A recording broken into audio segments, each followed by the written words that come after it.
होती क्या है। ये हमारे पास चैप्टर नंबर 8 का नेक्स्ट टॉपिक है जिसमें हम जेड स्कीम देखेंगे। सो फर्स्ट ऑफ ऑल हम क्या करते हैं, हमें पता है कि हमारे पास यहाँ पे क्लोरीन क्लोरोफिल का मॉलिक्यूल आता है। हम पीछे कुछ कहानी अपनी पढ़ चुके हैं कि क्लोरोफिल कहाँ पे होता है। क्लोरोफिल एक पिगमेंट होता है जो कि कहाँ पे पाया जाता है, हमारे पास प्लास्टिड के अंदर पाया जाता है। प्लास्टिड के हमने 3 पार्ट्स पढ़े थे।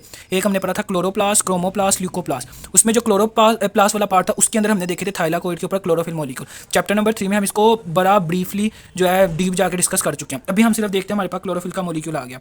अब यही क्लोरोफिल के मॉलिक्यूल के अंदर यहाँ पे करके इस तरह हम छोटे छोटे पिगमेंट्स वगैरह भी बना देते हैं। मतलब कि ये हमारे पास थाइलाकोइड है और इस थाइलाकोइड के अंदर ये जो मॉलिक्यूल है these are the chlorophyll molecules जहाँ पे लाइट आनी है। तो अच्छा, इसी जेड स्कीम का एक और नाम होगा लाइट रिएक्शन। लाइट रिएक्शन इसको क्यों कहा जाता है? ये वो रिएक्शन है जिसमें लाइट यूज़ होगी। कैसे, हम अब अपनी स्टोरी देखते हैं। फर्स्ट ऑफ ऑल ये एक पौधा, अगर मैं बात करूँ, प्लांट पड़ा हुआ है मेरे पास। उस प्लांट के अंदर छोटा सा सेल है। उस सेल के अंदर एक ऑर्गेनेली है जिसका नाम है प्लास्टिड। उस प्लास्टिड के अंदर एक छोटा सा पार्ट है जिसका नाम है क्लोरोप्लास्ट और क्लोरोफिल उसके अंदर है। तो मैं उसी क्लोरोफिल के ऊपर, इट मीन सूरज की रोशनी यहाँ पड़ी तो अल्टीमेटली आईसी पे रही है। इट मीन मेरे पास सूरज की रोशनी आ गई। इसको मैं कह देता हूँ ये सनलाइट है। ये सनलाइट इसके ऊपर पड़ गया मेरे पास थाइलाकोइड और क्लोरोफिल के मॉलिक्यूल्स के ऊपर। पौधों के पास हमेशा हमारे पास पानी होता है। यहाँ पे आ गया पानी। अब क्या होगा, जैसे ही सूरज की रोशनी पड़ेगी ये पानी टूट जाएगा। टूटेगा किसमें? H+ 1/2O2। ऑक्सीजन आधा हो जाए तो 1/2O2 लिख देते हैं। और इसी ऑक्सीजन के साथ हमारे पास यहाँ से 2 इलेक्ट्रॉन्स भी निकलेंगे। इट मीन्स 2 इलेक्ट्रॉन्स भी आ गए, हाइड्रोजन भी आ गया और ऑक्सीजन भी टूट गया। कब टूटा? जब हमारे पास सूरज की रोशनी आई। यही जो हमारे पास 2 इलेक्ट्रॉन थे ये नीचे कहाँ आएंगे? थाइलाकोइड में क्लोरोप्लास्ट के पास आएंगे, ऊपर से आगे नीचे। अब ये यहाँ से ऊपर की तरफ मूव करेंगे ऐसे। दोनों इलेक्ट्रॉन्स थे। अब हुआ क्या, ये जो इलेक्ट्रॉन्स हैं इनकी जो है इनके पास बहुत ज़्यादा एनर्जी थी। ये ऊपर की तरफ जाएंगे। ऊपर के पास जाके हमें पता है, हम जैसे बात करते हैं, एक चीज़ अगर अपने मैक्सिमम पे गई है मिनिमम पे आएगी। तो ये मैक्सिमम में जाने के बाद जैसे ही अपने मिनिमम में आते हैं they will release some amount of energy. हमेशा एक चीज़ ऊपर से नीचे है, हमेशा एनर्जी रिलीज होती है। यहाँ एनर्जी रिलीज होगी इन द फॉर्म ऑफ एटीपी। तो प्लांट्स में ये काम पौधों में हो रहा है। पौधे हमेशा एटीपी अपनी ऐसे बनाते हैं, किसकी मदद से? With the help of light reaction. यहाँ पे एक तो काम एटीपी हो गया। इस तरह जिस तरह ये एक थाइलाकोइड क्लोरोफिल का मॉलिक्यूल पड़ा, इसके साथ भी यहाँ पे पड़ा होगा। इसे थोड़ा सा ऊपर करके बनाएंगे हम। और यहाँ पे भी आगे मेरे पास क्लोरोफिल के मॉलिक्यूल। सूरज की रोशनी यहाँ से भी आ रही है। वो जो 2 इलेक्ट्रॉन यहाँ पे आए थे इनको सूरज की रोशनी आई, दोबारा एनर्जी मिली, ये एनर्जी लेके दोबारा कहाँ चले गए?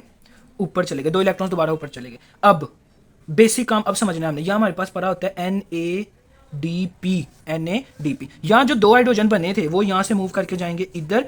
NADP के साथ मिलेंगे 2 हाइड्रोजन और साथ जो 2 इलेक्ट्रॉन आए थे वो भी मिलेंगे। तीनों चीज़ें मिलके बनेगी NADPH।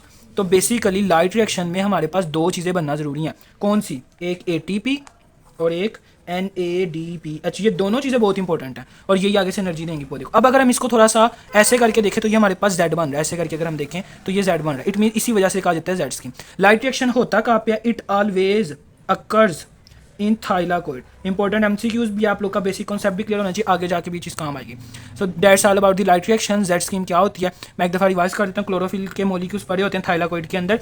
सूरज की रोशनी आती है, पानी टूटता है, पानी हाइड्रोजन, ऑक्सीजन और इलेक्ट्रॉन्स में टूट जाता है। इलेक्ट्रॉन यहाँ से ऊपर की तरफ मूव करेंगे, हाई एनर्जी स्टेट में जाएंगे। वहाँ से जैसे ही वो नीचे की तरफ आएंगे they will release some amount of energy in the form of ATP. तो पौधे हमेशा एटीपी अपना इस फॉर्म में करते हैं। एक और बात भी यहाँ रह गई, इसको हम कहेंगे electron transport chain. Electron transport हो रहे हैं एक चेन के जरिए। फिर यही जो मॉलिक्यूल है यहाँ से जो इलेक्ट्रॉन पीछे से आ रहे थे सूरज की रोशनी, यहाँ भी ये ऊपर गए। या NADP पहले कुदरती तौर पे पड़ा है। हाइड्रोजन यहाँ से आए, 2 इलेक्ट्रॉन्स भी मिले। 2 इलेक्ट्रॉन इसलिए मिले क्योंकि हाइड्रोजन H+ में है। हम ये 2 इलेक्ट्रॉन लेके उसके साथ बॉन्ड बनाएगा and they will make NADPH। तो ये दोनों चीज़ें बन जाएंगी। थाइलाकोइड मेम्ब्रेन में पाए जाते हैं। लाइट रिएक्शन जेड स्कीम इसका दूसरा नाम है। ये लॉन्ग क्वेश्चन में हमारे पास आ जाता है। सो बेसिकली आपने इसकी डायग्राम जरूर करनी है। जज़ाकल्लाह, अस्सलाम वालेकुम। और अगर कोई क्वेश्चन है तो आप लोग पूछ सकते हैं।